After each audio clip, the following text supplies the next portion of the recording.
사도행전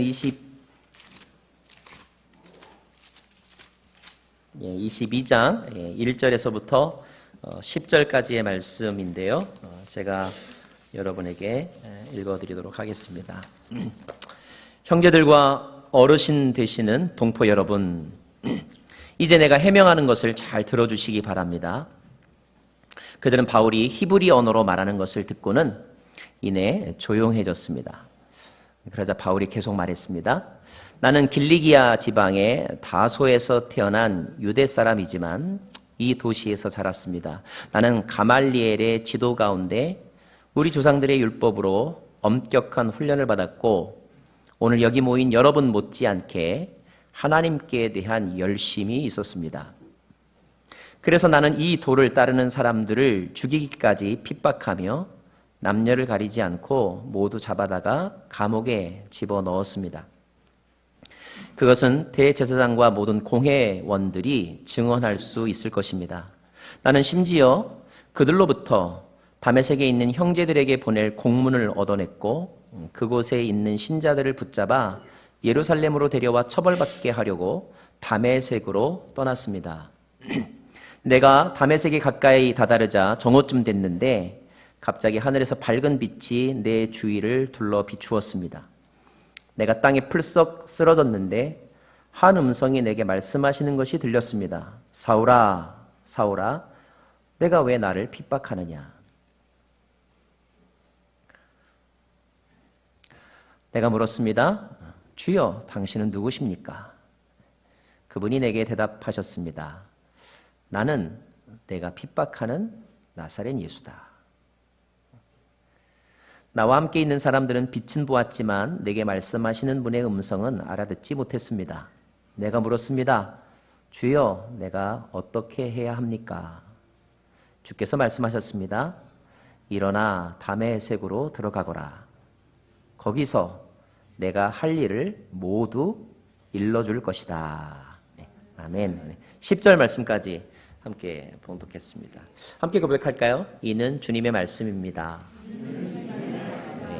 이 시간은 주님의 말씀을 듣는 시간입니다. 사람의 말로 듣지 않고 하나님의 음성으로 듣기를 원하고 또 성령께서 잘 풀어주시고 또 이해시켜 주시기를 바랍니다. 네. 한 노인이 살고 있었습니다. 그가 살고 있는 집 앞에는 아이들이 언제부터인가 매일매일 모여서 노래하고 또 신나게 뛰어노는 거예요. 어떤 때는 시간 가는 줄도 모르고 늦게까지 춤을 추기도 하고 게임을 하기도 하고. 문제는 그 소리가 너무 시끄러웠다는 것입니다. 우리가 이렇게 자녀를 키워본 적이 다 있지만 몇 년만 지나면요 어린아이들 노는 게 이렇게 힘들어질 때가 있어요. 다 그렇게 되더라고요. 어느 날 노인은 아이들을 불렀습니다. 그리고는 이렇게 말합니다. 너희들이 놀고 또 노래하는 소리 내가 듣고 싶은데 내가 좀 귀가 어둡다. 더 큰 소리로 노래 불러주면 내가 용돈 줄게. 그리고 그 대가로 정말로 용돈을 아이들에게 주었습니다. 와, 더 크게 떠들면서 놀면 용돈을 준다니. 아이들은 너무 좋아서 더 큰 소리로 그 앞에서 오래도록 신나게 놀았어요. 다음 날이 됐습니다. 노인이 또 아이들을 불러 모읍니다. 오늘은 돈이 조금 부족하다. 어제보다는 어제만큼 줄 수는 없으니까 조금만 줄여서 용돈 줄게. 큰 소리로 크게 떠들면서 놀아. 아이들은 그날도 그 집 앞에서 큰 소리로 떠들면서 놀았습니다. 이렇게 해서 노인은 아이들이 받는 돈을 매일매일 조금씩 줄였어요. 며칠 후에 노인은 아이들에게 이렇게 말합니다. 이젠 너희들 줄 돈이 없다. 돈이 없으니까 그냥 알아서 놀아. 이렇게 말했습니다. 어떤 일이 일어났을까요? 자발적으로 모여서 뛰어놀던 아이들이 돈이 없다는 이야기를 듣자 그 노인의 집 앞에 더 이상 모이지 않았습니다. 자연히 노인의 집 주인은 조용해졌어요. 여러분, 이 이야기가 주는 메시지가 무엇일까요? 노인의 지혜? 아니면 놀 때 다른 사람에게 피해를 주면 안 된다는 에티켓? 아닙니다. 이 이야기는 어떤 보상, 돈, 보상에 집중하느라 놀이의 즐거움을 잃어버린 아이들의 이야기입니다. 그 전까지만 해도 아이들은 누가 모이라고 하지도 않았는데 모였습니다. 시간 가는 줄 모르고 놀았습니다. 자신들의 목소리가 얼마만큼 큰지도 모르고 재미있게 놀았습니다. 놀 때 그것이 좋았고 그리고 그 안에서 행복을 느꼈어요. 그들에게는 놀이를 하면서 열정을 느꼈다는 것입니다. 그런데 어느 순간 그들의 열정이 돈에 의해서 좌우되게 되었어요. 결국 그들의 열정을 어떤 대가에 대한 생각 때문에 잃어버렸다는 뜻입니다. 오늘의 주제는 열정입니다. 열정. 우리가 바울을 함께 배우고 있는데 바울은 그리스도 안에서 참 위대한 사람이죠. 그런데 바울은요, 그리스도를 만나기 전에도 아주 훌륭한 사람이었습니다.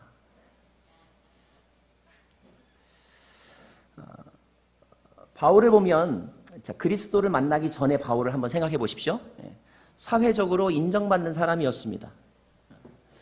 그는 30대의 젊은 나이에 이스라엘의 최고 종교회의 산헤드리라고 하는 그 회의의 주요 멤버가 된 사람입니다.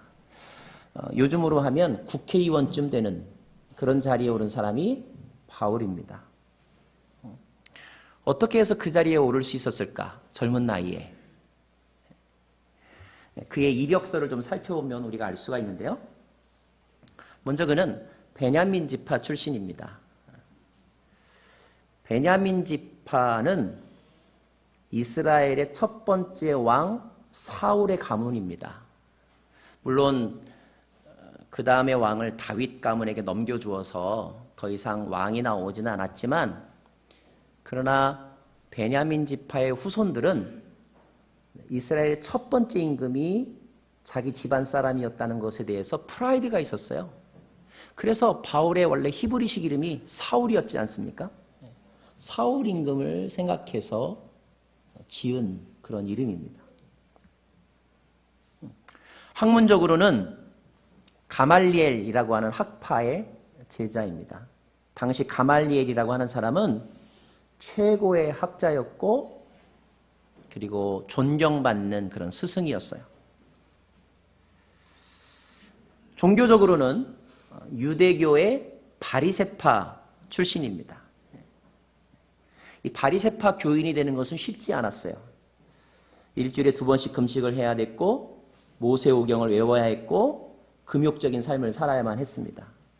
당시에 바리새인들이 약 8,000명 정도밖에, 7,000명인가 8,000명밖에 되지 않았다는 그런 기록이 있습니다. 소수의 정예부대라고 말할 수 있어요. 우리는 바리새파 하면 나쁜 사람으로만 그렇게 기억하는데 예수님한테 하도 혼나서, 그러나 예수님도 바리새파를 인정했고요. 그리고 당시의 바리새파 사람들은 그 시대의 사람들, 시민들로부터 존경받는 그룹이었습니다. 왜 존경을 받았느냐 하면 신약과 구약의 중간 시대에, 성경에는 나오지 않지만 이스라엘이 그 독립을 한 100년 정도 했던 때가 있습니다. 독립투쟁을 벌여서 나라를 되찾았던 때가 있었는데, 그때 그 독립운동에 크게 기여한 사람들이 바리새파 사람들입니다. 그래서 그 시대의 사람들은 바리새파를 매우 존경했다는 것. 게다가 바울은 해외에서 태어난 그리고 해외에서 공부한 적이 있는 인재였습니다. 엘리트였어요. 그가 태어나서 자란 도시는 오늘 성경에 보면 길리기아 다소라고 되어 있는데 지금의 터키 땅입니다. 그 다소라고 하는 도시는요, 그 당시에 학문의 중심지였습니다. 요즘 미국으로 비유하면 보스턴쯤 되는 그런 도시예요. 자녀들을 거기에서 유학 보내고 싶은 그런 도시가 다소입니다. 그리고 바울은 그리스의 문화와 언어에 능통했고요. 그리고 오늘 히브리어로 연설할 정도로 히브리어도 잘했던 바이얼링거, 이중 언어자였습니다. 거기다 더 하나, 바울은 태어나면서부터 로마 시민권자였어요. 당시에 로마 시민권을 얻는 몇 가지 방법이 있었는데 바울이 태어나면서부터 로마 시민권자였다는 말은 그의 부모님이 로마 시민권자였다는 뜻이고 그의 부모님이 어떻게 로마 시민권을 땄을까? 학자들은 그의 부모님이 경제적인 대가를 주고 로마 시민권을 샀을 것이라고 이렇게 추측합니다. 만약에 그 추측이 맞는다면 바울의 부모님은 다소에서 그래도 비교적 잘 사는 집에 그런 가정을 꾸렸다고도 볼 수 있어요. 자, 이 모든 말을 한번 요약해 볼까요? 화면을 보시면 이렇게 요약할 수 있습니다. 바울은 저런 프로필을 가진 사람이에요.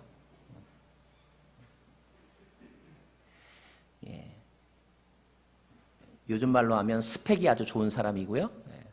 1등 신랑감이라고 볼만한 그런 사람이 바울입니다. 저런 스펙을 가지고 있었기 때문에 30대의 그 나이에 이른바 이렇게 출세라는 것, 성공이라는 것을 어느 정도 한 사람인 것 같아요. 그런데 저런 프로필이 바울의 어떤 외형적인 모습을 보여주는 거라고 한다면 그의 내면의 세계, 성품을 보여주는 그런 기록들도 성경에 있는데 오늘 말씀에도 그런 단어를 찾아볼 수가 있습니다. 그 단어가 무엇인가? 우리 3절 말씀을 한번 같이 다시 한번 보겠습니다. 제가 앞부분을 좀 읽어드릴게요. 나는 길리기아 지방의 다소에서 태어난 유대 사람이지만 이 도시, 여기서 이 도시는 예루살렘을 말합니다. 예루살렘에서 자랐습니다. 나는 가말리엘의 지도 가운데 우리 조상들의 율법으로 엄격한 훈련을 받았고, 자, 그 다음부터 같이 읽을까요? 시작. 오늘 여기 모인 여러분 못지않게 하나님께 대한 열심이 있었습니다. 여기 열심이란 단어가 나옵니다. 또는 열정이라고도 말할 수 있어요. 바울은 열정이 있는 사람이었어요. 열심히 있는 사람이었습니다. 그래서 4절과 5절을 보면 그래서 나는 이 도를 따르는 사람들을 죽이기까지 핍박하며 남녀를 가리지 않고 모두 잡아다가 감옥에 집어넣었습니다. 그것은 대제사장과 모든 공회원들이 증언할 수 있을 것입니다. 나는 심지어 그들로부터 다메섹에 있는 형제들에게 보낼 공문을 얻어냈고 그곳에 있는 신자들을 붙잡아 예루살렘으로 데려와 처벌받게 하려고 다메섹으로 떠나기도 했던 사람입니다. 이 두 구절의 내용이 뭐예요? 나는 그렇게 열심히 살았다. 열심히 일했다. 이런 말입니다. 갈라디아서에도 바울이 이런 표현을 합니다. 갈라디아서 1장 14절 말씀인데 같이 한번 볼까요? 읽겠습니다. 시작. 나는 내 동족 가운데 나와 나이가 같은 또래의 많은 사람들보다 유대교를 믿는데 앞장섰으며 내 조상들의 전통에 대해서도 매우 열성적이었다. 앞장섰다는 말, 열성적이었다는 말, 이런 말이 나옵니다. 자, 하나님에 대한 열심, 전통에 대한 열성, 그리고 앞장서는 사람. 그러니까 그는 이렇게 뒤에 이렇게 따라가는 그런 사람이 아니에요. 최전방에 나서서 일을 찾아서 하는 사람, 그런 열정의 사람이 바로 바울입니다. 여러분, 열정이 뭘까요? 열정이란 단어를 우리 국어사전으로 찾아보면 이렇게 나와 있습니다. 어떤 일에 열렬한 애정을 가지고 정신을 쏟는 마음, 이렇게 되어 있어요. 헬라어로 오늘 이 단어가 뭐라고 쓰이냐면 젤로테스라고 되어 있습니다. 젤로테스. 근데 이 젤로테스라는 말에서 영어 단어 젤이라는 단어가 나오고 이 젤의 형용사형이 jealous라는 말입니다. jealous. 자, 이 zeal이라고 하는 말을 영어 사전으로 찾아보면 이렇게 돼 있어요. Great energy or enthusiasm in pursuit of a cause or an objective. 무슨 말이냐면 무엇인가를 간절히 원하는 마음. 이게 바로 열정이라는 말입니다. 젤이라는 말이에요. 열정. 그냥 원하는 게 아니에요. 간절히 원하는 것입니다. 그런데 재밌는 것은 이 열정이 하나님의 성품이라는 거예요. 하나님의 성품. 우리 이사야 37장 32절 말씀. 예루살렘에서 남은 사람들이 나오고 시온산에서 남은 사람들의 무리가 나올 것이다. 시작. 만군의 여호와의 열정이 이것을 이루실 것이다.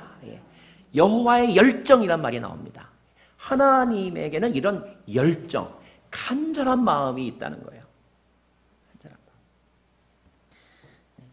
그래요. 성공적인 삶을 산 사람들의 가슴에는 열정이 있습니다. 제너럴 일렉트릭사의 잭 월치, 지금은 물론 은퇴했지만 그는 자신의 성공 비결을 묻는 질문에 지치지 않는 열정이라고 말했습니다. 열정은 의지를 움직이는 동력이라고 말할 수 있어요.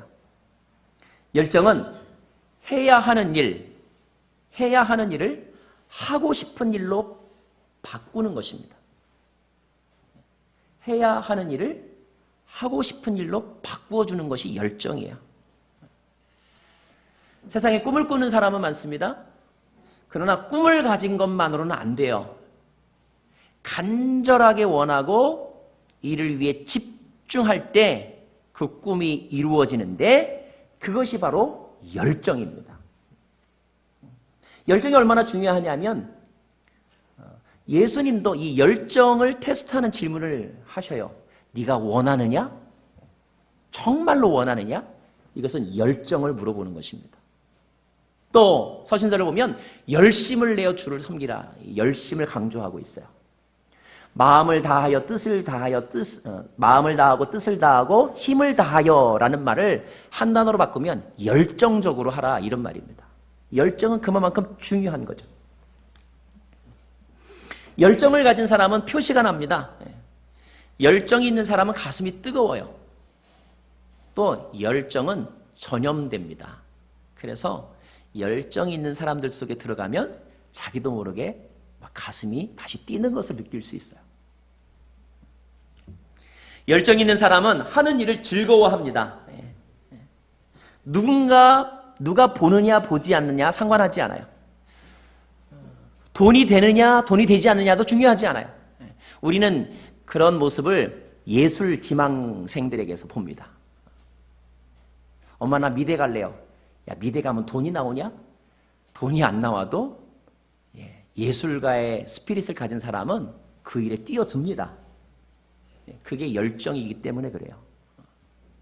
반대로 열정이 없는 사람은 수동적입니다. 오래가지 못해요. 즐거움도 없고 감동도 없습니다. 열정은 고난을 두려워하지 않아요. 여러분 열정의 다른 영어 단어가 패션이라는 단어인데 패션. 패션의 두 번째 뜻, 또 다른 뜻이 뭐냐면 고난, 순환 이런 뜻이잖아요. 그래서 Passion of Christ. 저는 처음에 그걸 번역할 때 예수님의 열정 이렇게 생각을 했는데 나중에 보니까 그게 예수님의 열정이 아니라 예수님의 순환이라고 하는 타이틀이었더라고요. 그래요. 열정은 고난을 감수하는 것입니다. 그래도 좋아서 하는 거예요. 이게 열정입니다. 열정. 바울은 열정의 사람이었어요. 바울을 움직였던 것은 열정이었습니다. 그것이 바울을 30대의 나이에 인정받는 자리에 올라가게 만들었다는 거죠. 그런 열정은 예수님을 만나기 전에도 있었고요. 예수님을 만나고 난 다음에도 그 열정이 바울을 움직였어요. 그래서 그는 1차, 2차, 3차 전도에 그리고 죽음을 두려워하지 않고 지금 예루살렘에 뛰어 들어간 것입니다. 열정이 그를 그렇게 움직였어요. 이 시대의 아픔은 뭐냐면 이런 열정을 가진 사람을 만나보기가 쉽지 않다는 것입니다. 젊은 사람들에게조차 그런 모습을 찾아보기가 어려워요. 뭔가를 하긴 하는데 그냥 억지로 하고 대충 합니다. 대충 합니다. 나이가 들어가면서 안타까운 것은 내 안에 열정이 식어져 가고 있다는 것을 느낄 때요. 왜 내 가슴이 뜨겁지 않지? 나를 설레게 하는 일이 왜 없지? 이런 마음이 들 때. 세월이 가면 얼굴에 주름이 생기죠? 열정이 가면 영혼에 주름살이 생긴다는 말이 있습니다. 영혼에 주름살이 생기는 것을 느낄 때 씁쓸한 마음이 드는 거죠. 자, 열정이 이렇게 중요하다고 한다면 우리가 열정을 찾아야 되겠죠. 혹시 열정이 식어버렸다면 열정을 회복해야 되겠죠. 열정을 찾거나 열정을 회복하려면 이런 질문이 필요하다고 합니다. 어떤 질문? 나를 소중하게 여기도록 만드는 일이 무엇인가? 이 질문을 던져보고 한번 찾아보시는 거예요. 나를 흥분시키는 일이 뭔가? 내가 무슨 일을 할 때 내가 너무 행복하고 내 가슴이 뛰는가? 이런 질문을 던져보고 주변의 사람이나 아니면 여러분 주변에 있는 여러 가지 일들을 한번 이렇게 살펴보는 것입니다. 어떤 사람에게는 그것이 음악일 수도 있습니다. 어떤 사람에게는 그것이 미술이거나 아니면 여행일 수도 있어요. 그런 새로운 발견이 있기를 바랍니다. 어제 어떤 분이 저에게 동영상 하나를 보내주셨는데 판양이라고 하는 베트남계 캐나다인이에요. 근데 그의 직업을 정확하게 말하면 버블 아티스트입니다. 버블 아티스트. 버블 아티스트가 뭘 하나 봤더니 어제 영상에는 그의 아내가 공연한 것을 보여주는데 비눗방울로 이렇게 공연을 하는데 와우, 판타스틱. 제가 여러분에게 보여드리지 못해서 답답할 정도입니다. 그런데 제가 그 영상을 보면서 이런 생각이 들었어요. 와, 우리는 어렸을 적에 누구나 다 한 번쯤은 비눗방울 놀이를 해봤습니다. 찍어가지고 후 불어보고 막 그 비눗방울 잡으려고 뛰어다녀도 보고 그 비눗방울 표면에 막 퍼지는 그 무지갯빛 색깔을 보면서 익사이팅했던 그런 적이 있습니다. 그리고 우리는 한때 그런 놀이를 하는 것으로 끝납니다. 그런데 이 베트남계 캐나디안 부부는 그 일에 계속해서 가슴이 뜨거워졌던 거예요. 그래서 연구하고 개발해서 지금은 그 공연을 하는 자신들만의 극장이 있고 라스베가스에서 공연을 하는 유명한 아티스트가 되었더라고요. 자기가 좋아했던 일, 자기의 가슴을 뛰게 했던 일, 그 일을 찾아내고 그 일에 계속하여 집중하여 투자해서 그 일로 인하여 본인이 행복하고 다른 사람도 행복하게 해서 부수입으로 돈도 생기고 명예도 올라간다면 이것보다 더 행복한 일이 어디 있겠습니까? 아마 우리 부모님들이 자녀들에게 네가 좋아하는 일을 해. 이 말은 열정을 품은 일을 해라. 아마 이런 뜻일 거예요. 그 열정을 가지고 살아간다는 것은 너무너무 좋은 일이죠. 자, 기왕이면 그런 열정을 브레이크댄스에서 찾을 수도 있고 그런 열정을 슈퍼스타 K에 나갈 만큼 그런 노래에서 찾을 수도 있지만 만약에 그런 열정을 우리가 하나님 안에서 발견한다면 너무너무 좋겠죠. 하나님 안에서 그런 열정을 발견한다면 얼마나 좋을까. 근데 바울이 바로 그런 사람이었습니다. 그리스도를 만나기 전에도 바울은 그런 사람이었어요. 그래서 그는 스스로 그런 하나님에 대한 열정이 있었다고 오늘 말하고 있는 것입니다. 하나님의 일을 하면 좋았던 거예요. 하나님의 나라를 세워가는 것이 그를 흥분시켰고 그 일을 하는 순간은 시간 가는 줄 몰랐고 그래서 남이 시켜도 일했지만 어떤 때는 남이 시키지 않아도 자기가 막 찾아가지고 담에색도 가고 막 사람들도 막 샅샅이 살아다니면서 이 일을 했던 것입니다. 그리고 그 과정 속에서 자신의 가치를 느꼈던 거예요. 자신의 밸류를 그들이 느꼈던 것입니다. 여러분 이런 말 아세요? 천재는 노력하는 자를 이길 수가 없고 노력하는 자는 즐기는 자를 이길 수 없다. 이런 말이 있습니다. 열정이 있는 사람을 이겨낼 수 없다는 말이에요. 미국의 36대 대통령 린든 존슨이라는 사람이 미 항공우주국 나사를 방문했을 때 일이라고 합니다. 그가 이렇게 로비를 지나가고 있는데 저쪽에서 청소부 직원이 이렇게 바닥을 청소하고 있었대요. 그런데 그 청소하는 모습이 먼 발치에서 본 대통령에게도 굉장히 열심히 하는 게 보였더랍니다. 노래를 부르면서 열심히 막 닦고 있는 거예요. 그 모습에 감동한 대통령이 그에게 다가가서 말했습니다. 와, 내가 여태껏 당신처럼 훌륭하게 청소를 하는 사람을 본 적이 없어. 이렇게 말했다고 합니다. 그러자 그 청소원이 이렇게 얘기했대요. 카카, 저는 청소를 하고 있는 것이 아닙니다. 저는 인간을 달에 보내는 프로젝트를 돕고 있는 것입니다. 너무 멋있지 않아요? 거기서 이 사람은 자신의 가치를 발견한 거예요.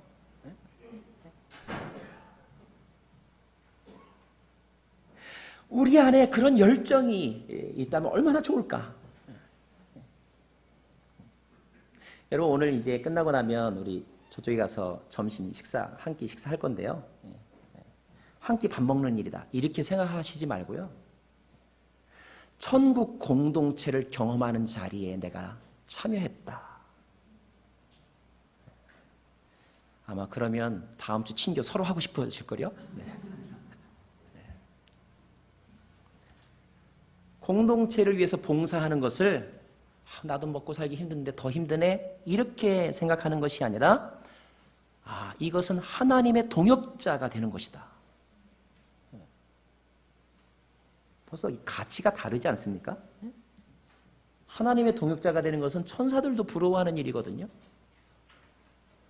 집에서 여러분들이 아이들 밥 먹여주고 아이들 뒷바라지 하는데요. 그거 너무 힘들어하지 마세요.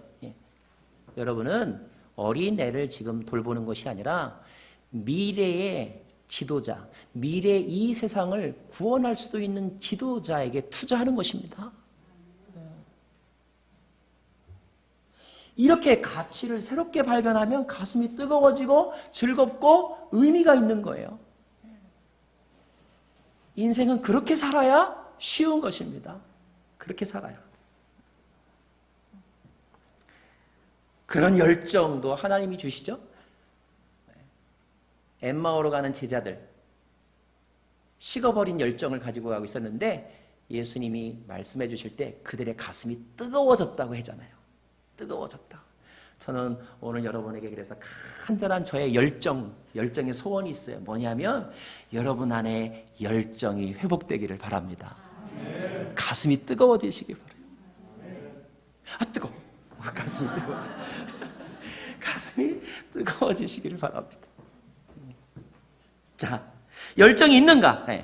그 다음으로 우리가 중요한 것은 그 열정을 갖는 것도 중요하지만 이것을 잘 관리하고 점검해야 합니다. 물론 열정이 식지 않아야 되겠죠. 그러나 동시에 그 열정이 컨트롤 되어져야 합니다. 여러분, 불이라고 하는 것이 난로 안에서 타면 그것은 많은 사람들을 따뜻하게 하는 열 에너지입니다. 그런데 그 불이 난로 바깥으로 이렇게 튕겨져 나오면 모든 것을 태워 없애버리는 재앙이 되는 것이죠. 열정도 마찬가지입니다. 우리의 열정도 관리되어야 한다는 거예요. 자, 이런 질문들이 필요합니다. 나의 열정이 어디로부터 왔는가? 어디로부터 왔는가? 그리고 지금 내가 가진 열정은 무엇을 위한 열정인가? 혹시 궤도를 수정해야 될 필요가 있지는 않은가? 열정의 동기와 목적이 변질된 것은 아닌가? 만약에 목적이 잘못되었다면 방향을 바꿔야 되겠죠? 경쟁심이나 불안에서 나온 열정은 가짜 열정입니다. 그것은 오래가지 않아요. 열등감에서 나온 열정도 있습니다. 그런 것들이 어느 정도 성공을 만들기도 합니다. 그러나 그것은 행복한 성공이 아닙니다. 왜냐하면 항상 불안하게 살아야 하기 때문에 그런 것이죠. 대가를 바라는 열정, 이것도 진정한 열정이 될 수 없습니다. 서론에서 이야기했던 것처럼 아이들이 대가의 마음을 팔리자 그들의 놀이의 즐거움을 빼앗겨버린 것과 마찬가지입니다. 열정은 때로는 의도하지 않은 전혀 정반대의 결과를 만들어낼 수도 있습니다. 오늘 본문이 그것을 보여줍니다. 여러분, 오늘 본문은 우리가 너무나 잘 아는 사울이 다메섹 도상으로 가다가 예수님 만난 사건이잖아요. 그런데 이 말씀을 또다시 제가 말씀을 준비하면서 묵상해 보니까 퀘스천이 하나가 들더라고요. 그 퀘스천이 뭐냐면 분명히 22장 3절에서 그는 하나님에 대한 열정이 있었다고 그랬어요. 하나님에 대한 열정으로 열심히 했습니다. 그 열정으로 열심히 일했는데 결과가 어떻게 되었는가? 우리 7절과 8절을 한번 보겠습니다. 7절과 8절. 자, 제가 먼저 좀 읽을게요. 내가 땅에 풀썩 쓰러졌는데 한 음성이 내게 말씀하시는 것이 들렸습니다. 시작. 사울아, 사울아, 내가 왜 나를 핍박하느냐? 내가 물었습니다. 주여, 당신은 누구십니까? 그분이 내게 대답했습니다. 시작. 나는 내가 핍박하는 나사렛 예수다. 나사렛 예수다. 이게 무슨 말입니까? 하나님께 대한 열정으로 열심히 일했는데 그 결과는 오히려 하나님을 핍박하고 하나님의 마음을 아프게 만들었다 이거예요. 아니, 예수님이 하나님인조차도 몰랐지만 하나님이신 예수님의 마음을 아프게 만들었다는 이야기입니다. 이것은 마치 교회 안에서 열심을 내어서 섬기는데 그 사람이 제일 많은 문제를 일으키는 것하고 비슷한 예입니다. 열정을 가지고 봉사하는데 하나님의 영광을 가려우는 결과를 내는 것. 왜 이런 일이 생길까? 가정에서도 이런 경우가 있죠. 우리는 자녀를 사랑한다는 마음으로, 자녀 사랑에 대해서는 둘째가라면 서운할 정도로 가장 자녀를 사랑합니다. 그리고 자녀를 위해서 뭔가를 합니다. 그런데 자녀를 사랑하는 마음으로 하는 나의 행동이 자녀의 마음을 가장 아프게 한다는 거. 자녀에게 씻길 수 없는 상처를 주기도 한다는 거. 이런 일을 우리는 경험했지 않았습니까? 왜 그럴까요? 왜? 저는 오늘 말씀을 준비하면서 중요한 사실 하나를 재발견했습니다. 자, 22장 3절에 보면 분명히 이렇게 되어 있습니다. 오늘 여기 모인 여러분 못지않게 하나님께 대한 열심이 있었습니다. 하나님께 대한 열심이라는 단어를 기억하십시오. 자, 또 한 절의 말씀을 다시 보겠습니다. 이사야 37장 32절 말씀 보겠습니다. 자, 제가 읽어드릴게요. 예루살렘에서 남은 사람들이 나오고 시온산에서 살아남은 사람들의 무리가 날아올 것이다. 자, 시작. 만군의 여호와의 열정이 됐습니다. 자, 여기에 여호와의 열정이라는 단어를 기억하십시오. 두 개 단어를 한번 비교해 볼까요? 하나님께 대한 열정, 그리고 하나님의 열정.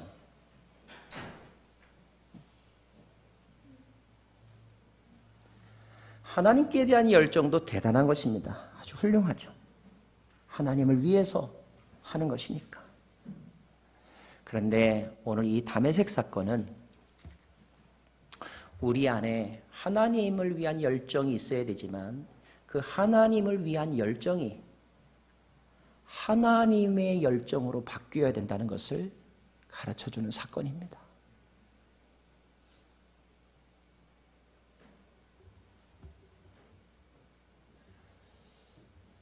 하나님을 위해서 열정을 품고 시작이 되었는데 그만 바울은 자신도 모르는 사이에 그 열정 자체의 함정에 빠져들어서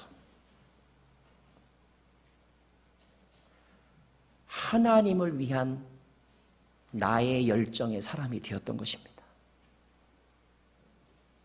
말로는 하나님을 위한다고 하지만 내 열정이었다는 거예요. 처음부터 그러했는지 중간에 그렇게 변질되었는지는 묵상의 몫이지만 분명한 것은 하나님이 그 열정을 오늘 만져주고 계신 것입니다. 하나님의 오늘 간섭하심. 왜 그러셨을까요? 그의 열정에 찬물을 끼얹기 위해서? 아닙니다. 하나님 그 열정 자체는 너무 귀하게 여기셨고 그리스도를 만나고 난 다음에도 그 열정을 사용하셨습니다. 예, 하나님은 바울을 정말로 사랑했기 때문에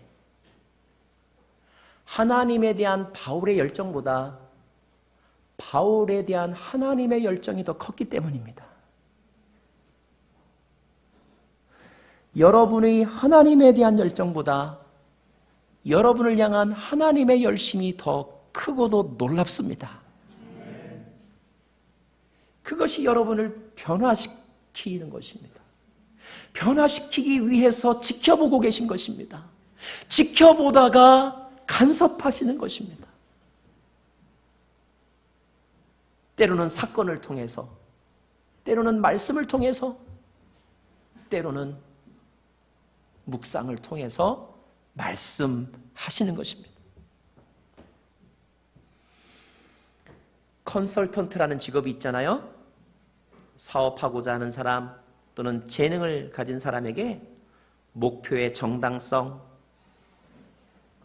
도전의 적합성, 성취의 가능성 이런 것들을 객관적으로 조사해주고 알려주는 직업이 컨설턴트입니다. 우리 인생에 컨설팅이 필요할 때가 있고 컨설턴트를 만나야 될 때가 있습니다. 이제까지 잘 해왔지만 그럼에도 불구하고 우리의 방향을 재점검해야 될 때가 있습니다. 할 일이 없어서 힘든 것보다는 바빠서 힘든 것이 낫겠지요. 그러나 얼마나 바쁜가 보다 더 중요한 것은 무엇 때문에 바쁜가 하는 것입니다. 속도보다 중요한 것이 방향이라고 하죠. 그 방향을 바꾸려면